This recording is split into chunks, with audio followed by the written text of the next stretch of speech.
老蛙盛通过短视频今年挣了上千万甚至上亿的都有。您从事短视频这个行业究竟挣了多少钱？后来你做那个脸书卖了多久？差不多做了有将近4、5年的时间吧。应该挣了不少钱吧？方便说一下吧？挣也挣了，但是那个时候也挣了也花了。19年的时候回老家县城，付了个首付，买了房。老婆这边那个时候也买了车，那个时候花钱也大手大脚，基本上没有存钱，没有理财的概念。后面19年刚好9月份买的房，12月份疫情就来了嘛，这个生意就干不了了。封锁之后货过不来了嘛，在疫情期间又有房贷，还有这么多钱要花。那个也着急了，着急就乱投资了吧，然后也开了个店也没开成，然后有朋友啊，有什么赚钱的事情也没做成。疫情第2年的时候已经是欠了差不多20万的账了，然后那个时候就开始找工作，第一个就找了那个送外卖，当时说是6000块钱一个月还是5000，感觉就是有点像画饼一样，给我画饼。说给我股份，给我干股，我自己都快穷得吃不上饭了，还是工资来的实在吧，我也没去做嘛。找了2、3个工作都没有合适的，然后就偶然的机会就了解到做这个抖音嘛，也能赚钱，也能拍视频。当时就想着拍一些那一种老挝这边的风土人情嘛。刚开始拍的时候是以口播那种形式来拍。端端正正坐在这里就说啊，老挝这边怎么样，中国人过来要避免什么坑，把我在老挝这么多年的对老挝的了解都拍视频告诉大家，记录美好生活嘛。您现在账号也200多万粉丝了，对。您做这个账号的时候有没有想过会有这么一天？没有。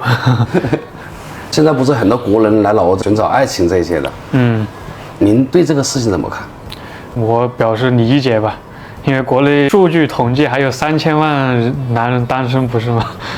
刚开始对这个想的是，哎，这么多人过来找啊，会不会感觉就是很不好？给别人的印象就是中国人来这边都是找老婆。那个时候我也跟别人想的一样，感觉就是挺不好的。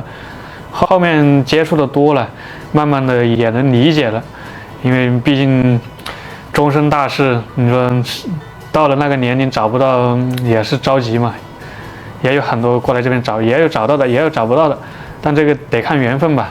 您对国内过来老挝找老婆的这些兄弟们有没有什么好的建议？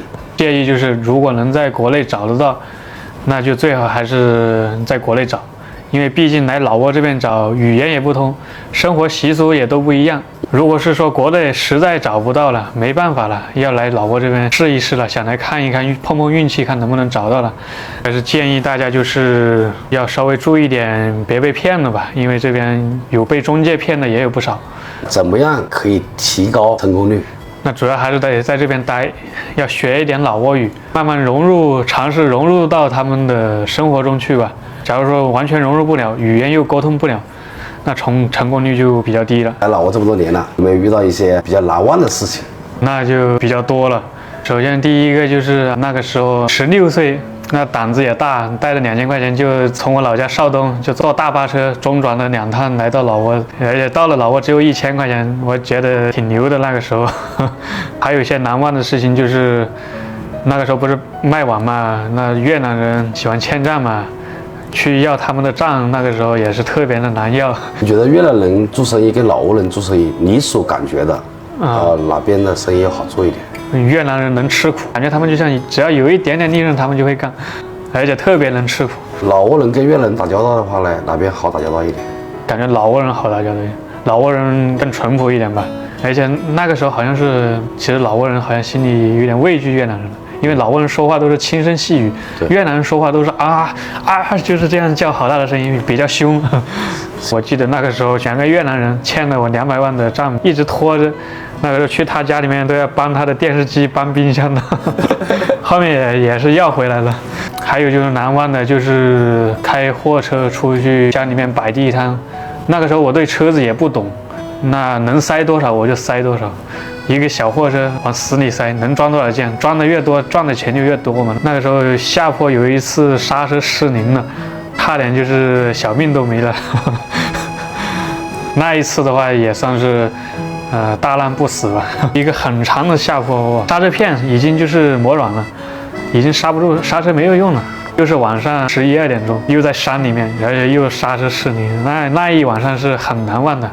后面拐了一个弯之后有一个上坡，在那个小上坡上面停下来了，后面就是爬坡不敢爬了嘛，遇到一个坡都是下来把那个货一件一件的把货搬下来，然后再把车子开过去，然后再搬上来。那一晚上才40公里的山路，开到凌晨3、4点钟才开到。我在网上面看到有很多视频在里面说，老蛙胜通过短视频今年挣了上千万甚至上亿的都有。方便透露一下，您从事短视频这个行业究竟挣了多少钱？这个其实没有那么多，哪有那么夸张？毕竟我在老挝这边，也就是拍点视频，也没有回国内带货啊，干嘛这些。可以说是在老挝很多同类型的主播中间，我的账号应该是变现能力不会比他们好的，应该。就是不是特别好。对，不是特别好的，因为平时我长期是待在老挝的嘛。如果您回国发展的话，回国会好一点。回国发展能带货嘛，经常去带货，参加什么活动啊，什么东西可能会好一点。因为在老挝的话，变现的话其实比较困难一点。我也这样感觉，老挝这边没有什么货给你带。对，没有什么货给你带，然后国内的商家也不会找你。有没有什么事情是你现在最怀念的？目前的话比较怀念就是。也是怀念疫情那2年，虽然有苦，但也有乐。疫情那几年，反正大家都没事干，大家都躺在家里。那个时候自己想干嘛就干嘛，反正心里也想着别人都跟我一样在家里也出不去，自己每天在家里躺平打游戏干嘛。那段时间，也觉得比较怀念，比较轻松吧。很多粉丝都在关心你，想知道你以后的发展方向。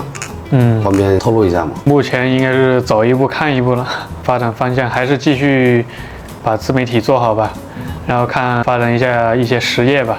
我最近也想做这一块，有没有兴趣一起？有啊，可以聊，可以谈谈。可以。感谢您今天和我聊了这么多，可以一起拍张照片吗？可以。那我们就一起来拍张照片，好吧？我数1、2、3，我们叫茄子，然后这样，好吧？好，学老挝人，老挝人这边拍照都是竖大拇指。那可以。1、2、3，加油！